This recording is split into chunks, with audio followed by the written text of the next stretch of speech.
All right, guys. So I'm going to go over with you guys what I saw and how I was able to identify this massive breakout trade yesterday going up for where my full exit was, right? Was around, oh, sorry, that's the other trade, was around this 328 point mark. So that's where our full exit was for me personally. I did have some students hold this entire trade, though. As you can see, this ended up running for 530 points profit. Beautiful, beautiful to see. So let's get into it. So mainly I was looking for a breakup structure here. I had two key levels. If you need a video on my key levels, I'll link it here in the top right. But you can come back to it at the end. I'll link it at the end as well. I'll put it at the end. I'll just put the whole trading education playlist. Just go and find the one that says how to find key levels. But I have my strong key levels here, double point of control level and a key level. So I was looking a break of that structure because I knew if we got a break of the structure, we would have a large move. More than likely because we are going to be supported by the strong opening volume. Now, this is how I trade every single day. I usually look for setups on NQ, QQQ. So this is both options and futures. All right. So if you're trading a prop firm, you can also follow this. If you're trading options like me, you can also follow this as well. And I have people following my call outs with prop firms. So it works both ways. But I use the opening drives, right? They have to be supported by strong volume. So there are days where I have to sit on my hands because I'm not seeing any volume coming in. There are opening days where we have weak volume. But what I really loved here that I put in my live recording as well, and I'll either attach the live recording right after this, depending on how long this breakdown is, or I will just make it as a completely separate live trade video. You can find all my live trades in the live recording playlist, the live trades playlist. But what I showed everyone that I loved on this particular trade, we entered, there was a pullback immediately. Options contract saw about -8%, right? -8%. It wasn't anything crazy. It was pretty low, almost basically impossible to get stopped out of. Um, Futures came back by about 25 points, but it's kind of a no brainer to hold, and I'll show you why. Right away, right when I entered, there was on this buy side, there was about 111,000 on the buy side here on volume footprint. I have a full separate guide on how to read a volume footprint chart as well and how to get this. So please feel free to check that out also on my YouTube. But there was extremely strong positive delta at my key level. I'm seeing a hold of the level, and I'm just verbally saying this out loud. I'm like, guys, this still looks beautiful. This is exactly what I want to see. This is why I entered. So right when I entered, we were still at entry. I told everybody, this is why I entered right here. All this buying pressure. At the time, there was about 120,000 on the positive delta on the tape, barely anything on the sell side. I'm looking at the order book level two. There are no sellers. There's no one. No one is trying to sell this. And I'm like, man, I could sell off 30 points. I don't care. I'm going to hold this. This thing is going to take off. It's just a matter of time. The volume, everything, the order flow is telling us where price wants to go. And I always follow the flow. That's how I've been so successful day trading. So start to watch this move push through. All right, nice. And then we're able to get that follow up continuation. So, really just relying on the holds of this point of control zone supported by my key levels. If we go back to NQs, we can see those key levels. And then you can see that nice push through. Now you might be asking, well, James, why are you trading the NQ chart, but you're using QQQ's volume footprint chart? Simply because the QQQ's tick data that's coming in, because this is coming in with historical data, I want to see as much as I can. And QQQ has much more transactional volume than NQ does. So that's why I choose to look at QQQ. For me, it's easier to read the market. All right. Um, Now, as this starts to push up, obviously 100 points in the first 5 minute candle. What do most people do in a situation like this? Well, most people say, I need to wait for a pullback. Rightfully so. Rightfully so. That would be correct.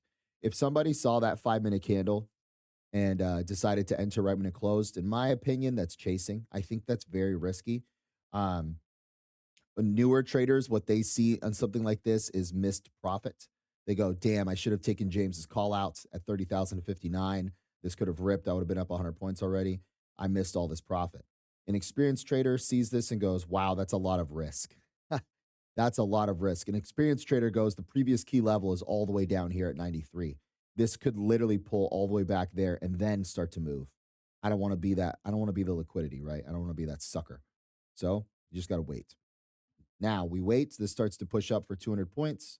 And then as this comes back down, boom, that right there. And this is what I called out ahead of time. I said, once it pushed for 200 points profit, we got our trim at 200 points. I said the only way I could see anyone getting into a retest that perhaps skipped my trade, or if they took a loss somehow, then you can look for a retest entry between 30,176 and 30,159. And sure enough, I could not have been more spot on. As you can see, if someone took that trade, they would have been in a max drawdown of 9 points, and then it took off, right? Took off.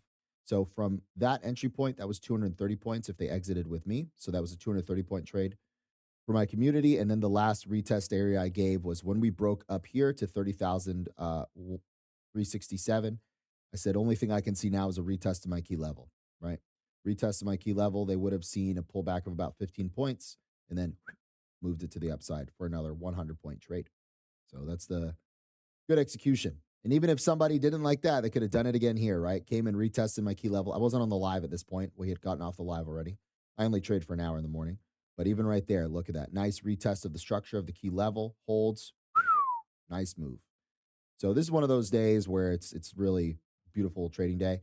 And we've had beautiful trading days the last 3 days. I mean, look at our previous day. The day before that, we had 3 winning trades, 77 points, 57 points. This was a really tiny winner because we sold half at 35 points. But then this trade was the big one. We were able to catch this move to the downside. Beautiful setup, beautiful selling pressure, 300 points. And then the day before that, I didn't trade Friday personally. I picked up my new Lamborghini that day, so I didn't trade that day. But the day before that, 780 points on NQ. Nice flush to the downside. Before this, we had a stop loss, 20 points. But as you can see, it's okay, right? You're going to have losses from time to time, and you can easily make them up. But all of these trades I just showed you, they were all based on the same concept. All right, break of structure supported by strong volume, reading the tape, and combining that with my confluences. All right. So hopefully this gives you guys some insight. Hopefully this will help you learn, like, hey, even if you have a lackluster trade, not necessarily a red trade, but like not the best trade. Oh man, I only got 35 points. Like I trimmed half. So you got like a zero point 0.5 R, you know? Don't let that discourage you from taking your next trade. If your next trade lines up with your A plus setup, you take it. If your next trade doesn't line up with your A plus setup, you skip it. Because guess what? I was planning on going short at the key level, just like the trade we took off the open, right? Then that trade bounced and it came back. I skipped this because it didn't line up with my volume. So I could have entered for shorts again right there. That's technically my level. And I said, there's not enough volume. I'm skipping it. And I saved us from a stop loss. I completely saved us. Also, this area right here, as we were planning on going long, it came up to that level and I skipped it. I said, it doesn't look right. I'm not taking this trade. The volume's not there. And sure enough, it would have sold me off. It would have stopped me out. There were 3 separate occasions here where I would have been stopped out that I skipped. I skipped because volume wasn't there. And it's really did just save me. It saved me so well. I was so impressed.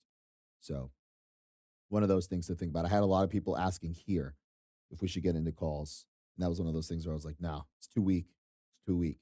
And then sure enough, massive dump through the level. So the only way I was able to get this trade right here was I watched for a break and retest of my key level. So we broke the key level. We came up, we retested that key level. Then we started to sell through. Obviously, I missed the retest because it never touched it. So otherwise, I would have tried to have entered somewhere around here. So because I never got that legitimate touch, that's why I'm like, all right, I'll just execute at the next level. Next level, good volumes coming in on the bid on order book level 2 and time and sales, sell side pressure and volume footprint chart. My confluences are in line. I'm good to go. Take the execution, take the setup. All right. And again, just to provide the full transparent value here, I'm not just talking wishy washy stuff. These are trades I took live. Again, it will be attached on the back end of this recording, or it'll be a separate video, but it will be posted here. My full live recording of my pre-market prep, followed by the live call out, followed by the trade management, followed by live Q&A with the students as well that I do during all of my live sessions. Cool. All right, guys. Well, if you're wanting to join, that link is below. But otherwise, just like and subscribe this for me, please. Make sure you do all that stuff because it really does help me. Really does help me when I want to keep making this content because obviously I make $0 off of this, all right, off of YouTube. Just doing this to get good content out there for people that cannot afford to pay for day trading subscriptions, which I totally understand. Or they've been burned by people that might not be telling the entire truth, and now they just don't want to pay ever again. Totally understand. That's why I keep making this. All right. I'll keep uploading my trade reviews of my live trades because there's a lot of value in those. Okay. I'm one of the only people that gives all on my own pre-market prep, live trading, live call outs, this massive success rate we've been having, right? We haven't had a single red day all year. I should have led with that, but whatever. But on top of that, it's backed by the daily education and the live Q&A. To me, that's where the most value comes in because all the groups I've been in before, they couldn't do it. They can't do it on a daily basis. Daily basis, they're just, kind of yapping away, which they do what they want, right? But that's what happens when you have a Discord group, which Discord, by the way, was made for video games, not for business. So I'm not really sure why people use that for business, but that's what happens in these Discord groups, right? They're just going on rants and stuff. So y'all have a good one. Let me know if you have any questions below. I'll answer them. I always answer the YouTube comments just because there's not that many. I always answer them. So let me know if you got any questions. I'd be more than happy to help you out. You guys have a blessed one.